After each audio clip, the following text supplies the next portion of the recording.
Janata party 240 సీట్ల దగ్గర ఆగిపోయింది. ఎన్డీఏ కూటమి రోజు అధికారంలోకి రావడం వల్ల వాళ్ళు ఆశించిన 400 సీట్లు సాధించకపోవడం వల్ల రాజ్యాంగాన్ని సమూలంగా మార్చి వాళ్ళకు అనుకూలంగా రాసుకోవాలన్న ఆలోచన వాయిదా పడ్డది. ఎప్పుడైతే రాజ్యాంగాన్ని మార్చలేకపోయినో, ఎప్పుడైతే పేదల హక్కులను కాలరాసి ఈస్ట్ ఇండియా కంపెనీలకి ఈనాడు ఉన్న అదానీ అంబానీలకి దేశాన్ని అప్పజెప్పాలన్న ప్రణాళిక వాళ్ళు కుట్రపూరితంగా ఆలోచన చేసినరో అది అమలు చేయలేకపోయినరు. అందుకే ఈరోజు ఆ పథకాన్ని ఆ ఆలోచనని ఇంకొక రూపంలో అమలు చేయాలని బయలుదేరారు. అదే ఈనాడు ఓటర్ల ప్రక్షాళన అని చెప్పి SIR తీసుకొచ్చిండ్రు. తద్వారా ఈ దేశంలో ఉండే మైనారిటీలు, పేదలు, దళితులు, ఆదివాసీలు, గిరిజనులను, అత్యంత నిరుపేదలను, ముఖ్యంగా నిరుపేదకు, భూమి లేని వానికి, సొంత ఇల్లు లేని వానికి రక్షణ ఓటే. ఓటు ఒక్కటే ఆయుధం. ఇల్లు లేని వాడికి, ఆస్తి లేని వాడికి గుర్తింపే ఓటు.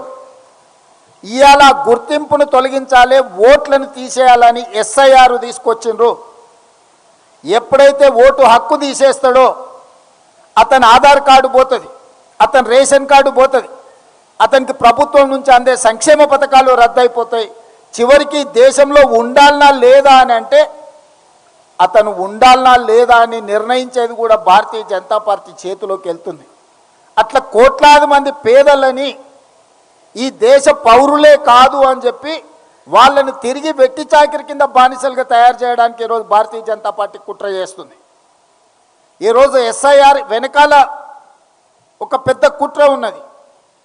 రెండవది, వెట్టి చాకిరి నుంచి రైతు కూలీ సంఘాల పోరాటం వల్ల కూలీ చేసేవాడికి కూలీ నిర్ధారించే కనీస వేతన చట్టాన్ని ఆనాడు ఎంతోమంది పోరాటం చేస్తే కాంగ్రెస్ పార్టీ కూలీలకు కూడా హక్కు కల్పించి కనీస వేతన చట్టాన్ని తీసుకొచ్చి దాన్ని అమలు చేయడానికి ఒక వ్యవస్థను ఏర్పాటు చేసి ఈరోజు కూలీ పనికి కూడా లెక్కగట్టి ఇవ్వాలి, శ్రమ దినాలకు, శ్రమ గంటలకు కూడా మీరు వేతనాలు చెల్లించాలని చట్టాన్ని కాంగ్రెస్ పార్టీ తీసుకొచ్చింది. వాళ్ళకు పని దొరక్కపోతే పని కల్పించడానికే పని లేని పేదలకు, భూమి లేని పేదలకు, ఇల్లు లేని పేదలకు రక్షణ కల్పించడానికి, ఆహార భద్రత కల్పించడానికి మహాత్మా గాంధీ జాతీయ ఉపాధి హామీ పథకాన్ని తీసుకురావడం ద్వారా పేదల యొక్క ఆత్మగౌరవాన్ని పెంచాలి అని శ్రీమతి సోనియా గాంధీ గారు ఆలోచన చేసి మన్మోహన్ సింగ్ గారు ప్రధానమంత్రిగా ఉన్నప్పుడు ఈ చట్టాన్ని అమలు చేయడం జరిగింది. దానికి ప్రధానమైన స్ఫూర్తి ఆనాడు ఉమ్మడి ఆంధ్రప్రదేశ్ మెదక్ జిల్లాలో పునాది పడ్డది. తెలంగాణ మెదక్ జిల్లా నుంచి స్ఫూర్తిని తీసుకొని కొప్పుల రాజు గారు అధికారిగా చట్టాన్ని తయారు చేసి ఈ చట్టాన్ని ఆంధ్రప్రదేశ్ అనంతపూర్లో మొట్టమొదట ప్రధానమంత్రి సోనియా గాంధీ గారు వచ్చి ఈ జాతీయ ఉపాధి హామీ పథకానికి స్ఫూర్తి మనమే, మొట్టమొదటి దేశంలో అమలు చేసింది మనమే. ప్రపంచానికే ఆదర్శంగా ఉన్న ఉపాధి హామీ చట్టము అమలు జరగడానికి తెలుగు రాష్ట్రాలే ప్రధాన కారణము.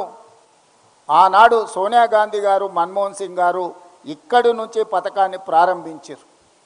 ఈరోజు ఉపాధి హామీ చట్టము అమలు జరిగితే గ్రామీణ ప్రాంతాలలో వలసలు ఆగిపోయినాయి, వెట్టి చాకిరి ఆగిపోయింది, ఆత్మగౌరవం పెరిగింది. పని దినాలకు, పని గంటలకు డిమాండ్ చేసి తీసుకునే పరిస్థితిలో కార్మికులు వచ్చిండ్రు, కూలీలు వచ్చిండ్రు. ఇవాళ అదానీ అంబానీ లాంటి పెద్ద పెద్ద పారిశ్రామికవేత్తలకు అగ్వకు లేబర్ దొరకడం లేదు. కాబట్టి ఈ జాతీయ ఉపాధి హామీ పథకాన్ని గ్రామాలలో రద్దు చేస్తే మళ్ళీ గ్రామాలలో ఉన్న పేదలు వలసల పేరు మీద పట్టణాలకు తరలి వస్తారు. ఎప్పుడైతే పేదలు పట్టణాలకు వస్తారో అదానీ అంబానీలకు అగ్వకు కూలీలు దొరుకుతారు.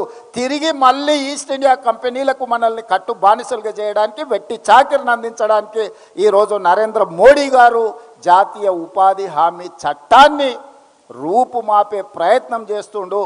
ఇది కార్పొరేట్ కంపెనీలు పన్నిన కుట్ర.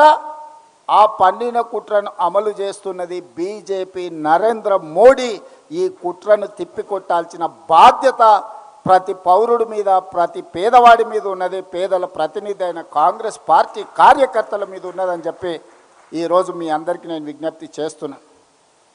గతంలో వ్యవసాయం మీద కుట్ర చేశారు. రైతు వ్యతిరేక నల్ల చట్టాలను 3 తీసుకొచ్చారు. ఈ దేశంలో వ్యవసాయాన్ని మొత్తాన్ని అదాని అంబానీ అమెజాన్లకు తాకట్టు పెట్టాలని నరేంద్ర మోడీ గారు పార్లమెంట్లో చట్టం తెచ్చారు. ఆనాడు నేను, ఉత్తమ్ కుమార్ రెడ్డి గారు, కోమటిరెడ్డి గారు మన ప్రాంతం నుంచి పార్లమెంట్ సభ్యులం.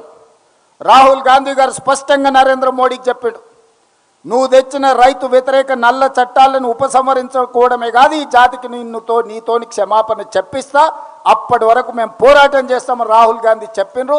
అది నిజమైంది. రైతు వ్యతిరేక నల్ల చట్టాలను తెచ్చిన నరేంద్ర మోడీ చట్టాలను ఉపసంహరించుకోవడమే కాకుండా ఈ జాతికి క్షమాపణ చెప్పించిండు రాహుల్ గాంధీ నరేంద్ర మోడీ గారి చేత.